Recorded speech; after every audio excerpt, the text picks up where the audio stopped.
वाक्य में संज्ञा या सर्वनाम का वाक्य के क्रियापद के साथ जो भी सामान्य रूप से संबंध होता है हम उसे कारक कहते हैं।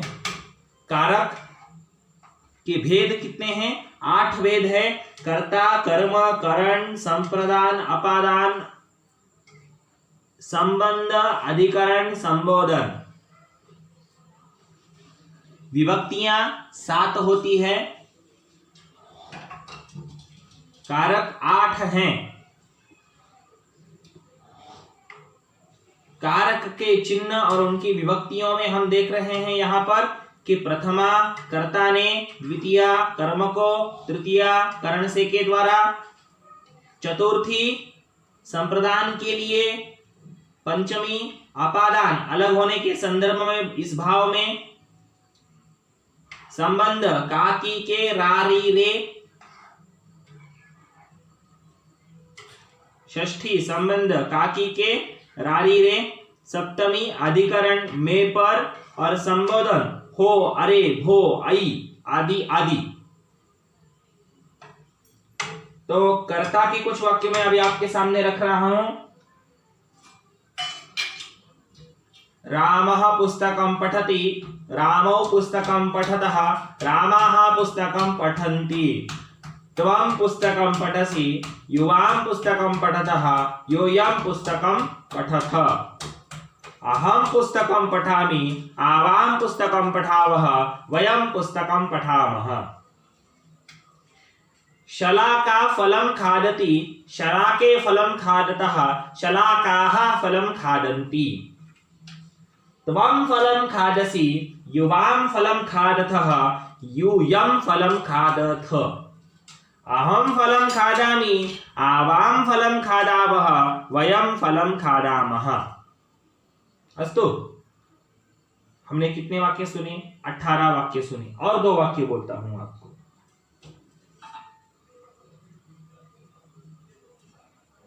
स्वामी कृपां करोति, गुरुः ज्ञानं यच्छति। ये हो गए कुछ कर्ता के वाक्य कि जिसमें कहीं कहीं पर या सारे वाक्यों में मैंने कर्म को भी स्थान दिया है, आप देख भी सकते हो। ठीक है, अभी कुछ मैं कर्म के वाक्य बोल रहा हूं। बालकः फलं खादति, बालकौ फलं खादतः, बालकाः फलं खादन्ति, त्वं फलं खादसि, युवां फलं खादथः, यूयं फलं खादथ, अहं फलं खादामि, आवां फलं खादावः, वयं फलं खादामः। आप समझ सकते हो, संस्कृत में हम 3 पुरुष मानते हैं, प्रथम पुरुष, मध्यम पुरुष और उत्तम पुरुष। प्रथम पुरुष it means in English, Hindi और मराठी में हम उसे थर्ड पर्सन या तृतीय पुरुष कहते हैं। मध्यम पुरुष को हम सामान्य रूप से द्वितीय पुरुष दूसरी भाषाओं के अन्य व्याकरणों में कहते हैं, लेकिन संस्कृत में हम सेकंड पर्सन को त्वम, युवाम, यूयम को हम मध्यम पुरुष कहते हैं, और अहम, आवाम, वयम को हम सामान्य रूप से क्या कहते हैं बच्चों? हम उन्हें प्रथम पुरुष कहते हैं या उत्तम पुरुष कहते हैं। हम उन्हें उत्तम पुरुष कहते हैं। जब भी हम खुद के विषय में बात करते हैं तब हम उसे उत्तम पुरुष कहते हैं। जब भी जो भी व्यक्ति हमारे सामने है, हम उसके साथ जब बात कर रहे होते हैं तब हम उसे त्वम का विषय, उस विषय में हम उसका चिंतन करते हैं। लेकिन जैसे ही हमारी गाड़ी थोड़ा सा हमारी वार्तालाप की गाड़ी थोड़ी सी आगे बढ़ जाती है और हम थर्ड पर्सन के बारे में बात करने लगते हैं। सामान्य रूप से हम जब भी थर्ड पर्सन के बारे में बात करते हैं तो वो सामने होता है या पास में होता है, लेकिन हमारी आवाज के वो परे होता है, दूर होता है जरा से। इसलिए हम दोनों के बीच में यदि किसी दो व्यक्तियों का वार्तालाप हो रहा हो तो उन तीसरे व्यक्ति के बारे में ज्यादा बातें करते हैं, तो उस वक्त हम उसे प्रथम पुरुष कहते हैं। ठीक है, तो अभी कुछ कर्म के वाक्य आपके लिए। राधिका ज्ञानम यच्छति, राधिके ज्ञानम यच्छतः, राधिकाः ज्ञानम यच्छन्ति, त्वं ज्ञानम यच्छसि, युवां ज्ञानं यच्छतः यूयं ज्ञानं यच्छथ अहं ज्ञानं यच्छामि आवां ज्ञानं यच्छावः वयं ज्ञानं यच्छामः। 18 वाक्य हो गए। अभी थोड़े से 2 वाक्य और बोल देता हूं। देवी कृपां करोति मोदी महोदयः कार्यं करोति बुद्धः ज्ञानं यच्छति। आगे अगला जो है कर्ण से के द्वारा, यानी कि सामान्य रूप से कर्ण के संदर्भ में अभी मैं आपसे कुछ बातें करने वाला हूं। ठीक है बच्चों, तो क्या है आगे देखते हैं।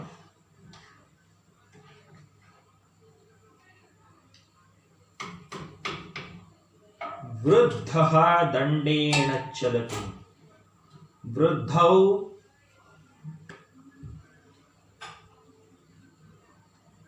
हस्ताभ्यां खादतः वृद्धाः हस्तैः खादन्ति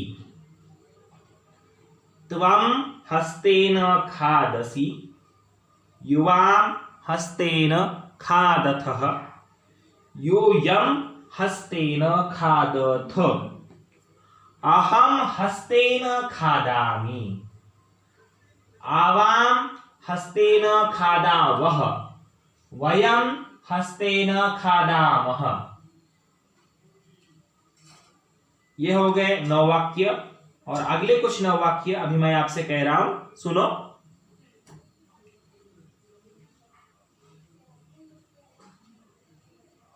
सः पादेन क्रीडति तौ पादाभ्यां क्रीडतः ते पादैः क्रीडन्ति। इट मीन्स वो पैर से खेलता है, एक पैर से, वो दोनों उनके 2 पैरों से खेलते हैं और वे सब उनके पैरों से खेलते हैं। ठीक है, आगे। त्वं पादेन क्रीडसि युवां पादेन क्रीडथः यूयं पादेन क्रीडन्ति अहं पादेन क्रीडामि आवां पादाभ्यां क्रीडावः वयं पादैः क्रीडामः। आगे संप्रदान के संदर्भ में सीता भोजनं यच्छति सीते भोजनं यच्छतः सीताः भोजनं यच्छन्ति त्वं भोजनं यच्छसि युवां भोजनं यच्छतः यूयं भोजनं यच्छथ। अब मैंने संप्रदान के वाक्यों में एक शब्द को रखा है। कौन से शब्द को रखा है? मैंने आपको जो वाक्य बोले हैं वो तो कर्ता कर्म के संदर्भ के 6 वाक्य या 9 वाक्य जो भी अभी मैंने बोले हैं सीता के संदर्भ में और त्वम के संदर्भ में, वे सारे वाक्य कर्ता और कर्म को ही इंडिकेट करते हैं।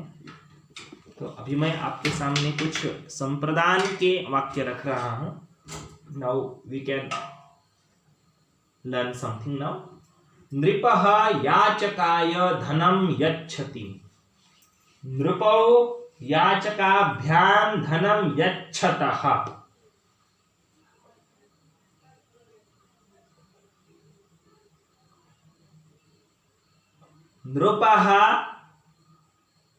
नृपाः याचकेभ्यः धनं यच्छन्ति त्वं धनं यच्छसि युवां त्वं याचकाय धनं यच्छसि युवां याचकाभ्यां धनं यच्छथः यूयं याचकेभ्यः धनं यच्छथ। अहं याचकाय धनं यच्छामि आवां याचकाभ्यां धनं यच्छथः वयं याचकेभ्यः धनं यच्छामः। अहं याचकाय धनं यच्छामि आवां याचकाभ्याम धनम यच्छावः वयम याचकेभ्यः धनम यच्छामः।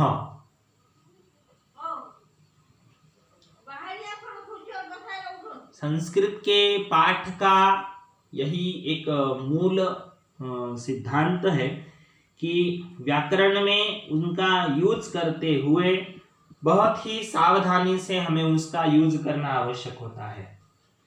उसका प्रयास हम सब तो करते हैं, लेकिन कभी कभी सभी की गलतियां हो जाती है, मेरी भी गलतियां होती है, आपकी भी गलतियां होती है। लेकिन खुद की गलतियों को सुधार कर हम यदि आगे बढ़ने का प्रयास करेंगे तो डेफिनेटली हम अच्छे से अच्छे वाक्य लिख पाएंगे। ठीक है, कुछ वाक्य है यहाँ पे हम पढ़ लेते हैं। नृपः याचकाय धनम यच्छति, सः पठनाय विद्यालयं गच्छति, शिशुः दुग्धाय क्रन्दति, विभा मालायै पुष्पाणि आनयति, भ्रमरः पुष्पाय स्पृह्यति, दीपकः प्रकाशाय भवति। और तो और कारक के संदर्भ में आपको यदि अच्छे से अच्छे यदि वाक्य लिखने ही हैं तो एक ही चीज हमें करनी होगी, हमें उस कारक के संदर्भ में हमें प्रश्न पूछने को सीखना होगा। देख सकते हैं बच्चों, हम सह छात्राय ज्ञानम यच्छति। अब इसको मैं इस वाक्य में आप भी समझ सकते हो कि ये वाक्य किसके संदर्भ में है। यह वाक्य है संप्रदान के संदर्भ में। ठीक है बच्चों, तो संप्रदान के संदर्भ में यदि हम इस वाक्य को सोचेंगे तो सामान्य रूप से या छात्राय को अंडरलाइन होगा, तो छात्राय को अंडरलाइन है वाक्य में, तो इतना ही हमें सोचना है कि छात्राय के लिए चतुर्थी एकवचन प्रश्नवाची सर्वनाम क्या आएगा। छात्र शब्द तो पुल्लिंग है, तो क्या आएगा, कस्मै ज्ञानम यच्छति। वह शिक्षिका है, वह तो ज्ञान दे रही है, या वह शिक्षक है वो ज्ञान दे रहा है, उसके बारे में नो डाउट। लेकिन जिसे भी ज्ञान दिया जा रहा है उसकी चतुर्थी की गई है और उसी चतुर्थी के संदर्भ में हमें उसे ही ध्यान में रखना है और उसे ही हमें समझना है। आगे अपादानात् विभक्ति का भवेत्। सर्वे तत् जानन्ति, किं जानन्ति,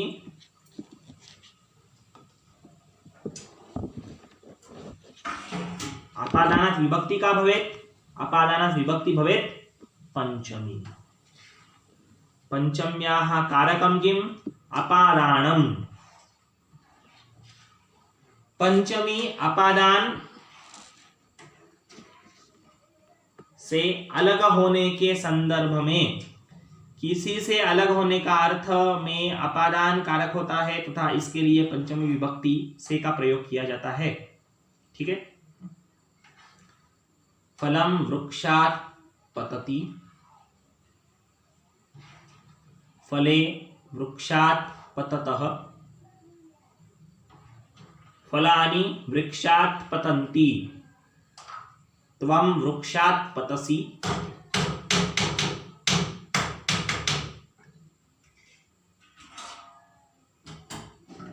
पतति पततः पतन्ति। ठीक है, इस तरह से पादपेभ्यः फलानि पतन्ति, लतायाः पुष्पाणि पतन्ति, नादिरः गृहात् आगच्छति, सर्पः बिलात् बहिः न गच्छति, चौरः गृहात् बहिः आगच्छति, रामः आमिरः च विद्यालयात् आगच्छतः, वानराः भवनात् अवतरन्ति, मेघेभ्यः वर्षा भवति। ठीक है बच्चों, ऐसे ही आपको वाक्य लिखने का प्रयास करना है।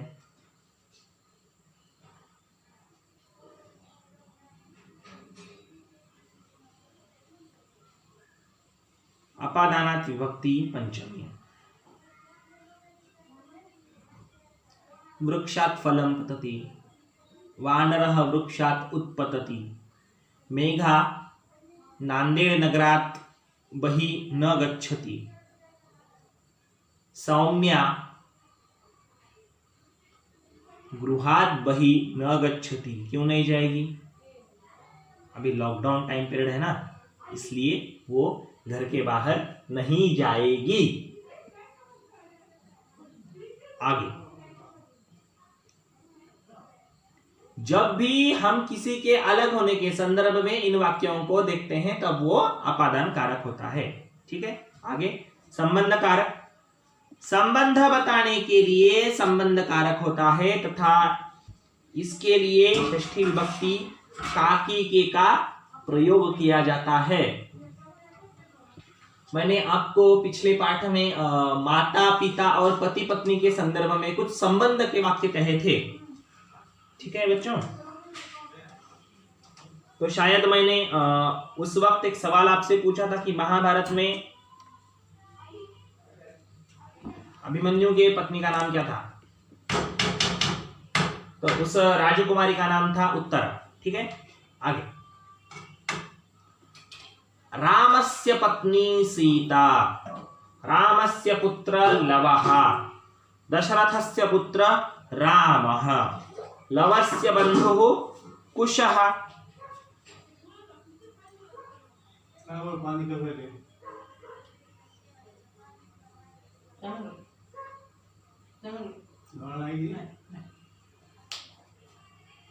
मम गृहे फलानि सन्ति, मम गृहे धान्य पुष्प फलानि सन्ति।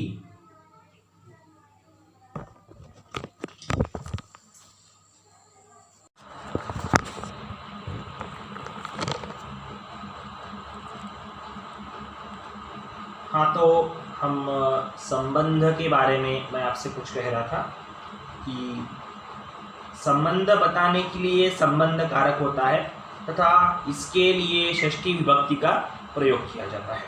ठीक है बच्चों, तो अमरजीतः सुरजितस्य पिता अस्ति, बालिकानां कक्षः तत्र अस्ति, फलस्य स्वादं मधुरम् अस्ति, वीराणां जयः भवति, इदं पुस्तकं गीतायाः अस्ति, पीकस्य स्वरः मधुरः भवति। पीकः यानी क्या है जानते हो आप?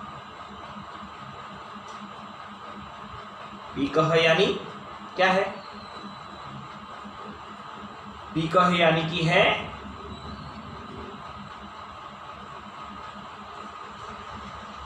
कोयल। जानते हो आप कोयल? उसे हम पीकः कहते हैं। ठीक है,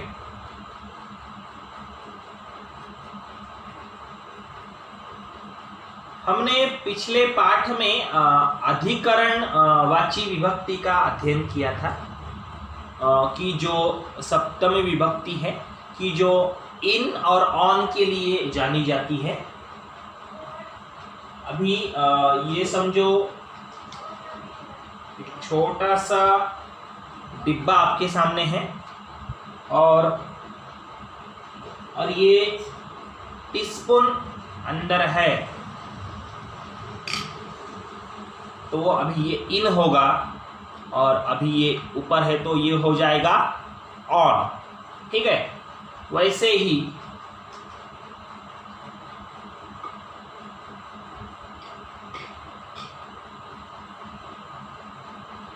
हस्ते चमसः अस्ति, हस्ते चमसः अस्ति, हस्ते हस्ते हस्ते उपनेत्रम् अस्ति, हस्ते उपनेत्रम् अस्ति, हस्ते उपनेत्रम् अस्ति, हस्ते उपनेत्रम् अस्ति, हस्ते चलभाषः अस्ति, हस्ते चलभाषः अस्ति, हस्ते चलभाषः अस्ति, पुस्तके चमसः अस्ति, पुस्तके चमसः अस्ति। आप ये समझ सकते हो कि जब भी मैं किसी वस्तु के या किसी भी व्यक्ति के प्लेस के बारे में बातें कर रहा हूं तब हम वहां पर सामान्य रूप से अधिकरण कारक सप्तमी विभक्ति का प्रयोग करते हैं। अब समझो यहाँ पर चमसः पुस्तके अस्ति ऐसा है, तो प्रश्न क्या पूछोगे आप? पुस्तके के लिए, पुस्तक के ऊपर क्या है, चम्मच है। तो प्रश्न क्या पूछोगे आप? हमें प्रश्नवाची संदर्भों के माध्यम से ही हमें इनको समझना बहुत आवश्यक होगा बच्चों, इतना आप ध्यान में रख लें, ठीक है। तो देख सकते हो, चमसः कुत्र अस्ति, चमसः कुत्र अस्ति, अत्र अत्र चमसः, चमसः कुत्र, चमसः अत्र, चमसः कुत्र, चमसः तत्र, चमसः कुत्र, चमसः पुस्तके अस्ति। ठीक है, आगे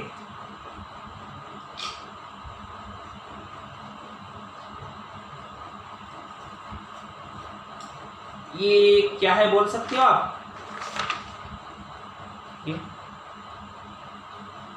yes, it's a small plate. स्थालिका पुस्तके अस्ति, स्थालिका कुत्र, स्थालिका पुस्तके अस्ति। किताब के ऊपर प्लेट है, इट मीन्स मैं अब इसमें यदि कोई चम्मच रख दूं तो चमसः कुत्र अस्ति, चमसः स्थालिकायाम अस्ति, चमसः स्थालिकायाम अस्ति, यानी कि प्लेट के अंदर चम्मच है। ये हो गया इन, ये हो गया ऑन, अभी ये इन हो गया, सॉरी गलती से, अभी देख सकते हो ये हो गया ऑन। तो इस तरह से जब भी मुझे किसी चीज के प्लेस के बारे में बातें करनी हो तब मैं इनका प्रयोग सामान्य रूप से करता हूं। तो अभी कुछ वाक्य मैं आपको बोलता हूं। वृक्षे फलानि सन्ति, प्रकोष्ठे छात्राः सन्ति, कक्षे छात्राः सन्ति, बालिकाः कक्षां सन्ति। सन्ति क्यों आएगा? बहुवचन से, ठीक है। अहं गृहे अस्मि, मैं तो घर में हूं, मैं घर में हूं। आप कहाँ पे हो? आप भी यही वाक्य बोलोगे ना अभी, अहम अपि गृहे अस्मि, है ना। यानी कि हम किसी भी चीज के इन ऑन जानने के संदर्भ में उस प्लेस के बारे में भी जानते हैं। हमने कुछ दिनों पहले अपना खुद का मम परिचय लिखा है, मम परिचय। उसमें हमने क्या लिखा था? अहम नांदेड़ नगरे निवसामि, लिखा था हमने, हाँ। तो वैसे ही, ठीक है बच्चों। तो आगे कुछ वाक्य देख लेते हैं हम, और अभी हमें बहुत भी थोड़ा सा अध्ययन करना है। पादपे फलानि सन्ति, तस्मिन् वने गजाः सन्ति, लतायां पुष्पाणि शोभन्ते, गृहेषु जनाः वसन्ति, पुष्पेषु भ्रमराः भ्रमन्ति, वने सिंहः गर्जति। सिंहः कुत्र गर्जति? वने। भ्रमराः कुत्र भ्रमन्ति? पुष्पेषु। पुष्पाणि कुत्र शोभन्ते? लतायां। कुत्र जनाः वसन्ति? गृहेषु। ठीक है। अभी कुछ वाक्य आपको हमें अभी संबोधन कारक के संदर्भ में हमें वाक्य देखने हैं। अभी आज की वर्कशीट में मैंने आपको संबंध सामान्य रूप से अपादान के संदर्भ में बच्चों कुछ वाक्य मैंने आपको संबंध के संदर्भ में और अधिकरण और संबोधन के वाक्य आपको अभी आज लिखने का ट्राई करना है। मैंने जो कल की वर्कशीट दी थी वो वर्कशीट बहुत ही अच्छे से आपने सॉल्व की है। Congratulations for that only. और यदि आपको ये वीडियोज समझ में नहीं आ रहे हैं तो प्लीज़ आप इन्हें बार बार देखिए। पढ़ते वक्त, लिखते वक्त, वीडियोस देखते वक्त किताबें खोलकर रखिएगा। ठीक है। आगे संबोधन करने के लिए संबोधन कारक होता है तथा इसके लिए प्रथमा विभक्ति का प्रयोग होता है। जैसे हे छात्राः, हे पाठं पठन्तु, हे छात्राः पाठं पठन्तु। अभी शायद आपको दिख रहा हो, है ना? हे छात्राः पाठं पठन्तु। हे शिक्षिके अस्मान् पाठयतु। हे शिक्षिके, अयि शिक्षिके, अयि माते भोजनं यच्छतु। ओ मेरी माँ, मुझे खाना दो। ठीक है, ऐसे। हे देव रक्षां कुरु। हे प्रभो मह्यं विद्यां यच्छ। हे राम अत्र आगच्छ। हे सैनिकः अस्मान् रक्षतु। हे वैद्य महोदयः अस्मान् रक्षतु। अरे चायपानं कुरु। हे मेघ जलं देहि। हे बालिके लेखम लिख। आपको एक बात समझ में आ रही है बच्चों? कुरु, यच्छ, आगच्छ, कुरु, देहि, लिख, पठन्तु। ये क्या है? ये सारे आज्ञा देने के संदर्भ में और सूचना देने के संदर्भ में वाक्य हैं। हाँ, तो संबोधनवाची विभक्ति का हम सामान्य रूप से उन्हीं के संदर्भ में हम उनका प्रयोग करते हैं बच्चों। तो इस विषय में आपको इतना ही ध्यान में रखना है कि संबोधन हम किसी को उद्देश्य कहकर हम कहते हैं। हम इंग्लिश में यूज करते हैं ना, जैसे कि hey come here, hey don't go there. Hindi में अरे ओ बाबू इधर आओ।